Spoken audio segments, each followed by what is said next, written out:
Apple recently launched their new high-yield savings account with some pretty compelling features, including an interest rate of 4.15%. But in researching this product over the past few weeks, I've uncovered some pretty ugly truths that we've got to talk about. All right, so if you haven't noticed by now, Apple, as in the company that makes iPhones and MacBooks, has quietly been sneaking into the world of banking over the past few years. It started in 2014 with the launch of Apple Pay. Then the Apple Card was launched in 2019, quickly becoming one of the most popular credit cards on the planet, and now it seems like Apple isn't even trying to hide it anymore, with the recent launch of a buy now, pay later product, and of course this new high-yield savings account. Now, let's get one thing straight, Apple is not a bank, but they've strategically partnered with Goldman Sachs, so as one of the largest companies on earth, they have the resources to make some serious waves in the financial space, which I'm honestly a fan of. So before we talk about what I love, what I hate, and the ugly truths that I uncovered about this high-yield account, let's go over the core features. Honestly, not a whole lot to talk about here since it is just a savings account and not a checking account, but it has no monthly fees of any kind, pays you 4.15% APY, which is compounded daily and paid out monthly, which means you'll actually earn a little bit more in interest compared to monthly compounding. And in order to sign up, you just head over to the Wallet app on your iPhone, click on the Apple credit card, more on that in a second, and you can set up your high-yield savings account in a matter of clicks under the Daily Cash menu. You'll just input your social security number, sign your life away in the form of 50 different privacy agreements, and there you go, our account is created. And from here, you can either fund your account directly from your Apple Cash balance, which for Apple Card users is usually the cash back that you've earned on your card, or of course, you can link and transfer funds from a third-party account like most other banking products. Again, it's a simple product, so the software is fairly simple with your balance and APY showing at the top of the screen, and of course you can withdraw funds as well. And it's worth noting that you can only have up to $250,000 in this account. Not that that applies to most of us, but my guess is that has something to do with the FDIC insurance that they are able to offer.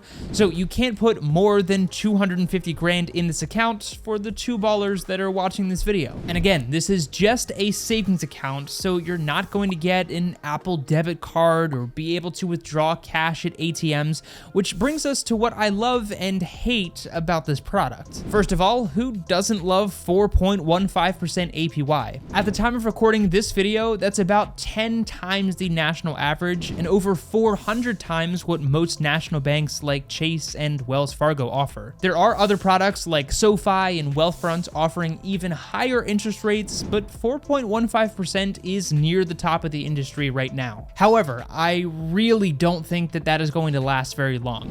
Obviously, interest rates are high across the board right now, meaning not only is money more expensive to borrow, but you can also earn higher interest rates on your deposits, which of course includes something like a savings account. But as fast as interest rates have gone up, they could disappear just as fast. And if the federal funds rate begins to drop, this 4.15% will be dragged down along with most other banking products as well. But the bigger issue is that with Apple not actually being a bank themselves, they are really just a middleman. And as we've seen with other financial technology companies, that makes it more difficult for them to maintain those industry-leading interest rates. And it's very possible that this is just a flashy headline that'll get a lot of users to sign up when it may not stay that high for very long. That being said, Apple has more money than most countries, so maybe they'll prove me wrong. Another thing I love is, as expected, the software design of this high-yield savings account and the way that it integrates with a product that many of us carry every single day anyways is beautiful and honestly second to none. And that automatically gives this product a huge boost in my book. It's literally right under the Wallet app that comes pre-downloaded on your iPhone, meaning this product is really accessible for millions of people. But that actually brings us to the things that I hate about this this savings account. First of all, and I hate to be the bearer of bad news, you must have the Apple credit card in order to get this high yield savings account, which for me is a huge drawback considering the Apple card is not exactly an entry-level credit card. Most of the applicant data shows that you need to score at least in the high 600s or better in order to get approved for the Apple card. And even if you do get approved, if you ask me, it's not really a great product. I don't want to talk about the Apple card too much in this video, so I'll reference you to my full review here, but being required to have a credit card in order to get this savings account makes it feel like this is just meant for Apple fanboys who will buy anything that Apple makes, even if that's a $20 cleaning cloth.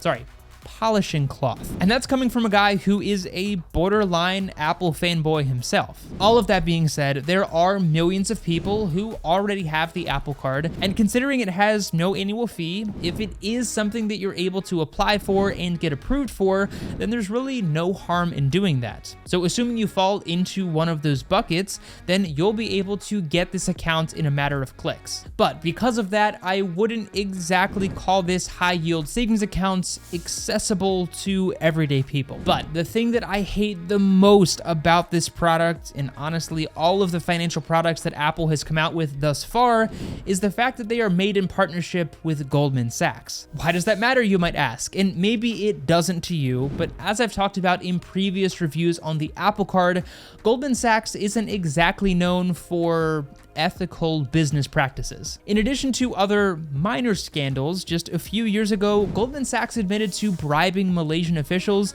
and agreed to pay nearly $3 billion in restitution without putting up much of a fight, which is legal talk for they knew they did something wrong and just wanted to get it over with. Whether that matters to you at all is different for everyone, but something that I felt I should mention. Apple also recently launched a new buy now, pay later feature, which I'm personally not a huge fan of, but that's not directly related to this high yield savings account, so not really relevant for this discussion. All right, so the last question we of course have to answer is, how does this product stack up against the competition? And of course, is it a good product for you? As always, different answers for different people, but I'd say for your average consumer, no. The Apple high yield savings account is probably not a good product for you. Sure, if you already have the Apple card or you just love everything Apple, then there's no harm in getting this product. But not only is there a barrier to entry with the Apple card requirements, but again, I'll restate that this is just a savings account, meaning you can't really use it as your main bank account. Sure, you could make all of your purchases on your Apple card and then pay it off using your savings account, but without a dedicated checking product, you would likely need another bank account anyways.